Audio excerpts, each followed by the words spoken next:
Aujourd'hui, je vais vous parler des fantômes du fleuve. En fait, ce sont des clandestins qui tentent de rejoindre l'Europe en traversant l'Evros. Ce fleuve sert de frontière naturelle entre la Turquie et la Grèce. Et la Grèce, c'est l'espace Schengen. Aujourd'hui, la route, dite orientale, qui traverse la Turquie, la Grèce et les Balkans, est la plus prisée par les migrants. Mais revenons au fleuve. Pour 500 € par personne, les passeurs font monter les migrants dans des bateaux gonflables. Par quinzaine, par vingtaine, ils se retrouvent à pagayer eux-mêmes. Un jour, un bateau de migrants du Bangladesh a chaviré. Mais les victimes avaient pris soin de graver le numéro de leur famille sous leurs chaussures. Et c'est comme ça qu'elles ont pu être prévenues. Mais la plupart meurent dans l'anonymat, sans que leur corps ne soit réclamé.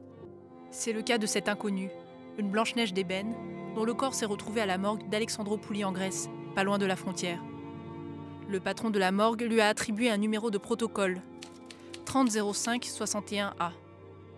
Dans une chemise en carton, il y a ses effets personnels, des boucles d'oreilles vertes, un petit bracelet tressé, un collier avec un pendentif en cuir cousu qui contient une sourate du Coran. Sur elle, il n'y avait pas de papier. Peut-être sont-ils tombés à l'eau ou ont-ils été confisqués par les passeurs. Elle portait 4 t-shirts, 3 jeans et une veste turquoise. En réalité, l'inconnue avait réussi à vaincre le fleuve, mais alourdie par ses vêtements gorgés d'eau et engourdie par le froid, elle a probablement voulu s'arrêter pour prendre des forces. On l'a retrouvée recroquevillée dans la forêt, au milieu des fougères. Elle est morte d'hypothermie.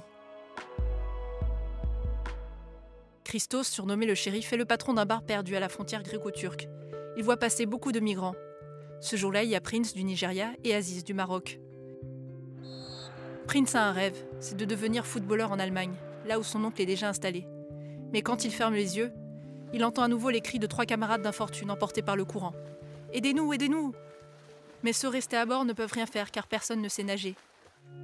Dans un petit village grec, il existe un cimetière pour les migrants anonymes, tués par l'Evros. Un terrain vague bordé de barbelés où les corps reposent sous ces bosses de terre.